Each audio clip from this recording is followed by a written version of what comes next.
এমন করে বউকে সারপ্রাইজ দিলে কেমন হয়? সকালবেলা ঘুম থেকে উঠে কি এমন করলাম যে বউ চমকে গেল? হ্যালো, আসসালামু আলাইকুম।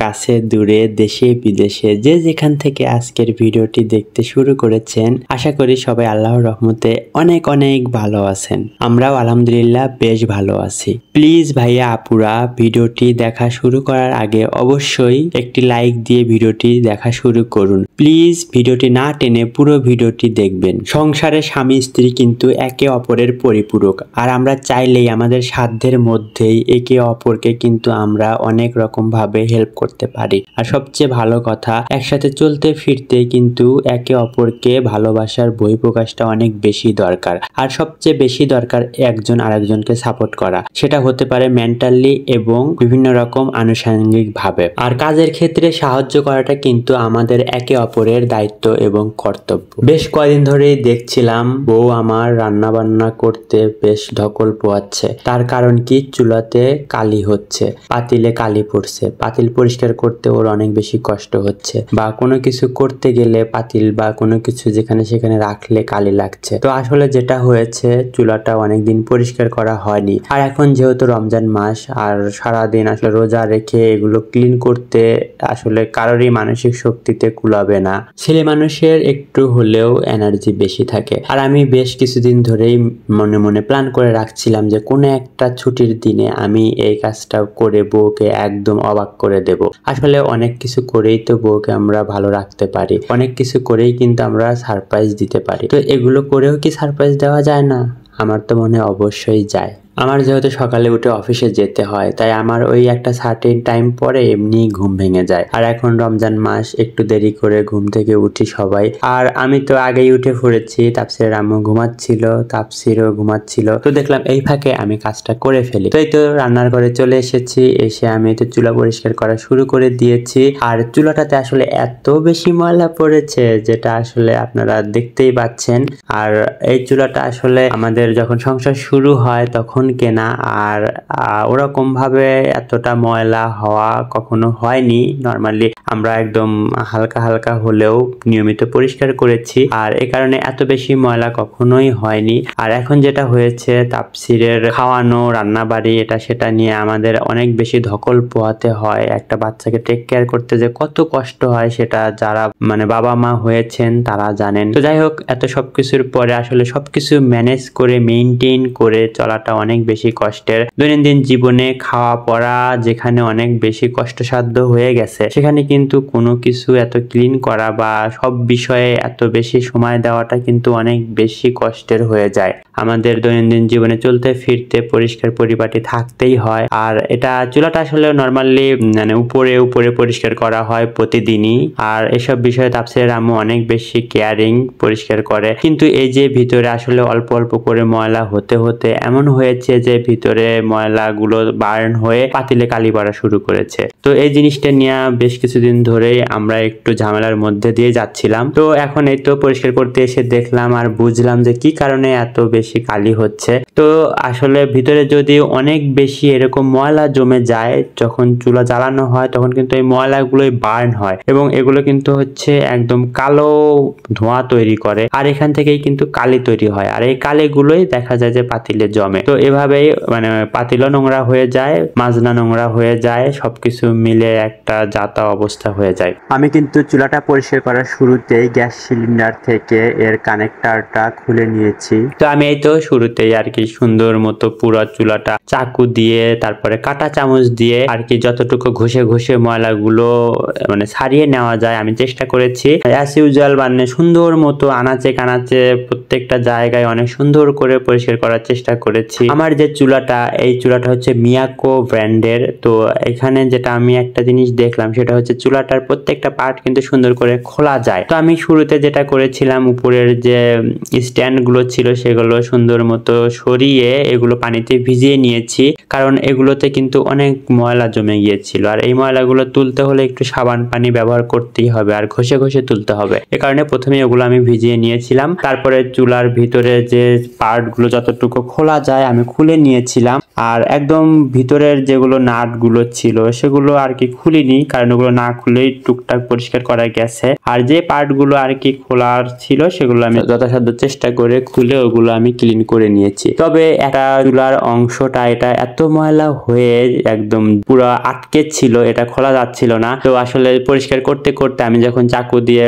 মানে বিভিন্ন ময়লাগুলো ছাড়িয়ে নিচ্ছিলাম তখন আর কি একটুখানি ধাক্কা লেগে এটাও খুলে গেছে। আসলে এই স্ট্যান্ডটা অনেক দিন ধরে আমরা খোলার চেষ্টা করেছি কিন্তু খুলতে পারিনি। তো আজকে চুলাটা ডিপ ক্লিন করতে গিয়ে আসলে পরিষ্কার করতে পারলাম। আর অনেক বেশি ময়লা জমেছে, বলেছি যে আসলে নতুন কেনার পরে চুলাটা একদমই পরিষ্কার করা হয়নি, আসলে ওভাবে পরিষ্কার করা দরকার পড়েনি, কিন্তু এখন এসে যেটা আর কি অনেক বেশি প্রয়োজন হয়ে পড়েছে পরিষ্কার করাটা। তাই এই তো সুন্দর মতো আর কি চারদিকটা সুন্দর মতো ঘষে ঘষে অনেক আর কি চেষ্টা করে আমি ক্লিন করে নিচ্ছি। আর এটা পরিষ্কারের ক্ষেত্রে কিন্তু আমি ব্রাশও ইউজ করেছি, কাঁটা চামচ এবং চাকু দিয়ে মানে যেগুলো আর কি শক্ত ময়লা ছিল, অনেক জেদি ময়লা ছিল, সেগুলো কিন্তু আর ছাড়িয়ে নেওয়ার চেষ্টা করেছি। আর শেষের দিকে এসে আমি ব্রাশ দিয়ে একটু সুন্দর করে ঘষে ঘষে যেগুলো আর কি সূক্ষ্ম ময়লা ছিল সেগুলো আর কি ক্লিন করার চেষ্টা করেছি। তবে চুলার ক্ষেত্রে কিন্তু এত ঝামেলার কিছু নাই, চুলা কিন্তু এরকম উল্টে পাল্টিয়ে সুন্দর মতো পরিষ্কার করা যায়। আমি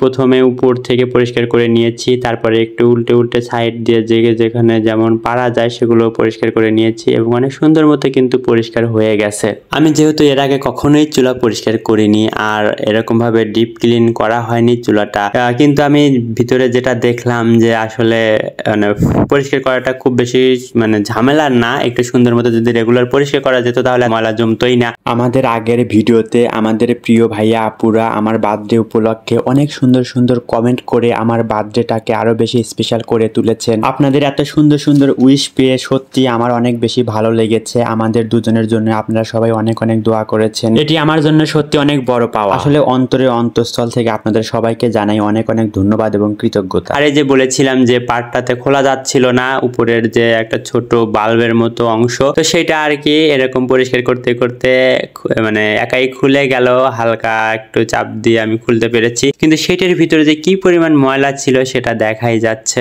চুলার যে আলগা ময়লাগুলো ছিল আমি এগুলো চাকু, কাঁটা চামচ এবং ব্রাশ দিয়ে যথাসাধ্য চেষ্টা করেছি সুন্দর মতো পরিষ্কার করার, কিন্তু ওই যে বললাম না জেদি যে ময়লাগুলো, জেদি যে দাগগুলো সেগুলো তুলতে গেলে তো একটু ঘষাঘষি করতেই হবে। তাই আমি তার জন্য একটা ক্লিনজার বানিয়ে নিচ্ছি, একদমই আমার নিজের মতো করে একটা ক্লিনজার বানিয়ে নিয়েছি। অল্প একটু পানিতে আমি গুঁড়া সাবান দিয়েছি, একটু লেবু দিয়েছি, আর আমার বাসায় যেহেতু ডিশ ক্লিনার যেটা ছিল সেটাই অল্প একটু দিয়ে আমি সুন্দর মতো এটা নেড়ে চেড়ে ফেনা তৈরি করে একটা ক্লিনজার বানিয়ে নিয়েছি। আসলে লেবুটা না দিলেও হয়, যেহেতু ডিশ ক্লিনারের মধ্যে লেবু থাকেই, তারপরেও আমার বাসায় লেবু ছিল আর আমি এক্সট্রা একটু লেবু দিলাম যাতে পরিষ্কার একটু ভালো মতো হয়। আর যেহেতু আমার বাসার যে ট্যাপের পানি এটাই কিন্তু একটু গরম ছিল, এই কারণে আমি এক্সট্রা করে গরম পানি দেইনি, এখানে হালকা গরম পানি ছিল, তো সেটা দিয়ে আর কি সুন্দর মতো আমি পুরো চুলাটাতে মাখিয়ে নিয়ে একটু সুন্দর মতো ঘষে নিয়েছি। আর মানে এতে কিন্তু চুলাটা আর কি অনেক সুন্দর মতো ময়লাগুলো যেগুলো ছিল সেগুলো কিন্তু হালকা হয়ে গেছে এবং তারপরে আমি এটা ঘষে নিচ্ছি। আর এটা ঘষার ক্ষেত্রে কিন্তু আমি যে স্টিলের যে মাজনাগুলো আছে, পাতিল মাজনা, তো আমার পুরাতন যে মাজনা ছিল সেই মাজনাটা দিয়ে আমি চারপাশে একটু সুন্দর মতো ঘষে নিলাম। এতে যেটা হয়েছে যে দাগগুলো আর কি অনেক বেশি জেদি হয়ে আটকে ছিল এগুলো আর কি অনেক সুন্দর মতো সহজে উঠে গেছে। পুরো চুলাটা আমি ওভাবে পরিষ্কার করে নিয়েছি। আর চুলা পরিষ্কার করলাম, চুলার পাশে যে জানালাটা আছে সেই জানালায় কিন্তু রান্না করতে করতে একটু তেল চিটচিটে ভাব হয়ে গেছে, তো দেখলাম একসাথে দুইটা কাজই হয়ে যাক, যেহেতু পরিষ্কারই করছি তাই আমি জানালার এটাও একটু পরিষ্কার করে নিয়েছি। আর এর ফাঁকে কিন্তু তাফসিরের আম্মু ঘুম থেকে উঠে পড়েছে, ও আসলে উঠে আমার টুংটাং সাউন্ড শুনে চলে এসেছে রান্নার ঘরে। তো তারপরেও আমি যতটুকু সারপ্রাইজ দেওয়ার প্ল্যান করেছিলাম ততটুকু দিতে পারিনি, ও এসে দেখে ফেললাম। ভেবেছিলাম যে একদম চকচকে করে ওকে দেখাবো চুলাটা কেমন পরিষ্কার করেছি, কিন্তু তার আগে সে ঘুম থেকে উঠে পড়েছে আর এসে আমাকে হেল্প করা শুরু করে দিয়েছে। ও এসে এগুলো আর কি যে পার্টগুলো আমি পানিতে ভিজিয়ে রেখেছিলাম সেগুলো আর কি আমাকে একটু হেল্প করলো, পরিষ্কার করে দিল। তো যাই হোক, এর মধ্যে আবার তাপসির কান্নাকাটি করছিল, ওর খাওয়ানোর সময় হয়ে গেছে, ওকে খাওয়ানোর জন্য তাপসিরের আম্মু চলে গেছে। তো বাদ বাকি যেগুলো ক্লিন করার সেগুলো আমি সুন্দর মতো পরিষ্কার করে নিচ্ছি। এগুলো কিন্তু মানে সবগুলোই তাপসিরের আম্মু একবার করে পরিষ্কার করে দিয়েছিল। তো তারপরেও আমি চেষ্টা করছি যে যত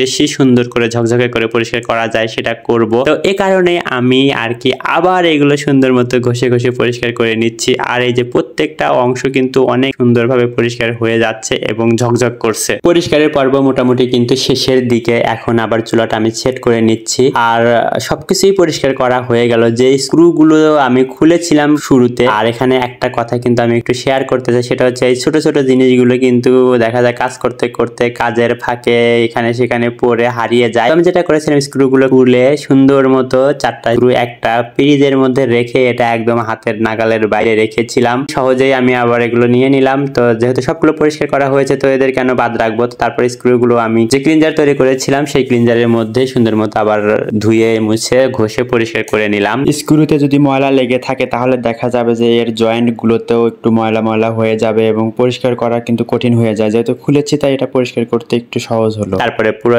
চুলাটাতে এভাবে সেট করে নিচ্ছি। আর এতে কিন্তু চুলাটা আরো বেশি সুন্দর এবং পরিষ্কার লাগছে। আর সবকিছু মোটামুটি আমার সেট করা হয়ে গেছে। এখানে কিন্তু কষ্ট হয়েছে ঠিক আছে, কিন্তু এরকম ছোট ছোট একটু হেল্প কিন্তু আমরা চাইলে আমাদের পরিবারের মানুষজনকে করতেই পারি। কেউ একজন অনেক বেশি কষ্ট করে একটা কাজ করে, তার জন্য কিন্তু আমরা একটু হলেও অ্যাপ্রিসিয়েট করতে পারি। ছেলে মানুষ সংসারে কাজ করলে কিন্তু জাত যায় না, তাই বলে আমি কিন্তু কোনো ভাইয়াকে ছোট করে কিছু বলছি না। আমার আসলে ছোটবেলা থেকে এরকম হ্যাবিট, যেখানে যেমন সেখানে সেরকম ভাবে আমি চেষ্টা করি সবাইকে একটু হেল্প করার। আর আমি ছোটবেলা থেকে পরিষ্কার পরিপাটি থাকতে পছন্দ করি, এই কারণে আমি চেষ্টা করি পরিষ্কার পরিপাটি করে সবকিছু গুছিয়ে রাখতে। প্রিয়জনদের ভালোবেসে ছোট ছোট হেল্প করলে কিন্তু তারা অনেক বেশি খুশি হয়, আর এতে কিন্তু সম্পর্কটাও অনেক ভালো থাকে। আসলে তাফসিরের বাবা আমাকে এতটা বেশি সারপ্রাইজ করেছে, আমি নিজেও অবাক হয়েছি যে এত কঠিন একটা কাজ সে এত সহজে সবকিছু করে নিয়েছে। আর চুলাটা এত বেশি ক্লিন করেছে, আমি তো ভাবছি যে মাত্র বুঝি দোকান থেকে কিনে নিয়ে আসলো। তো যাই হোক, সে অনেক বেশি এক্সপার্ট সব ব্যাপারে। আমি জানি নতুন যে কোনো কাজই সে একদম অনেক যত্ন করে ভালোবেসে করে, আমার কাছে অনেক বেশি ভালো লাগে। তো সবাই আমাদের জন্য দোয়া করবেন, আমরা যেন এইভাবে একে অপরের পাশে হাতে হাত রেখে বাকিটা জীবন পাড়ি দিতে পারি। মাশাআল্লাহ, চুলাটা কিন্তু অনেক সুন্দর ঝকঝকে হয়েছে, একদম নতুনের মতোই কিন্তু লাগছে, পুরো চকচক করছে। আর আসলে চুলাটা অনেক দিন পরে পরিষ্কার করা হলো। আর এটা আমাদের সংসার লাইফের প্রথম চুলা। অনেক মানে কেনার পরে আসলে ডিপ ক্লিন করা হয়নি, এমনি উপর দিয়ে পরিষ্কার করা হয়েছে। তো আজকে একদম ভিতরে আনাচে কানাচে পুরো জায়গা জুড়ে পরিষ্কার করা হয়েছে। আর তাই এখন অনেক বেশি ঝকঝকে হয়েছে। আপনাদের কাছে কেমন লেগেছে প্লিজ কমেন্ট করে জানাবেন। আর আজকেই আমি ফার্স্ট এরকম চুলা পরিষ্কার করলাম, ডিপ ক্লিন করলাম। কোনো ধরনের অভিজ্ঞতা ছিল না, নিজের মতো করে পরিষ্কার করেছি। তারপরেও মাশাআল্লাহ অনেক বেশি সুন্দর হয়েছে এবং অনেক পরিষ্কার হয়েছে।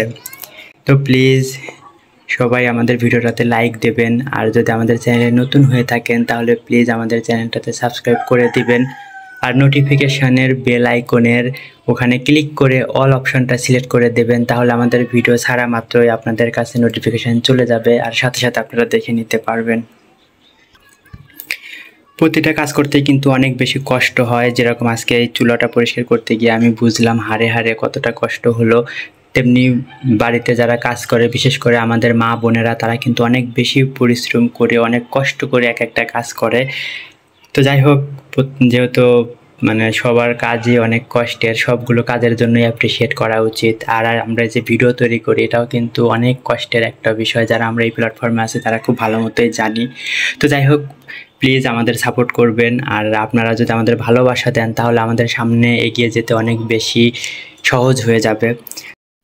আমি কিন্তু গল্পে গল্পে আসল জিনিসটা দিতেই ভুলে গিয়েছিলাম। এখানে যে স্ট্যান্ডগুলো আছে সেগুলো দিতেই ভুলে গিয়েছিলাম, তো এই যে স্ট্যান্ডগুলো দিয়ে দিচ্ছি। আর সবগুলো জিনিসই দেওয়ার আগে সুন্দর করে মুছিয়ে নিয়েছি। আর এই যে এবার আমার চুলাটা পরিপূর্ণ হলো, বলেছি না প্রথমবার। আর যেহেতু ছেলে মানুষ এগুলো খেয়ালই করিনি যে স্ট্যান্ডগুলো ছাড়াই আমি আর কি কমপ্লিট করে ফেলেছি। তো যাই হোক, আজকের ভিডিওটি এখানে শেষ করছি। আর প্লিজ সবাই আমাদের সাপোর্ট করবেন, ভালোবাসা দেবেন, আমাদের পাশেই থাকবেন। আর যে যেখানেই থাকুন প্রিয়জনদের সাথে নিয়ে ভালো থাকুন, সুস্থ থাকুন। আর অবশ্যই প্রিয়জনদের বোঝার চেষ্টা করুন, তাদেরকে সাহায্য করুন। ওকে, আল্লাহ হাফেজ, আসসালামু আলাইকুম।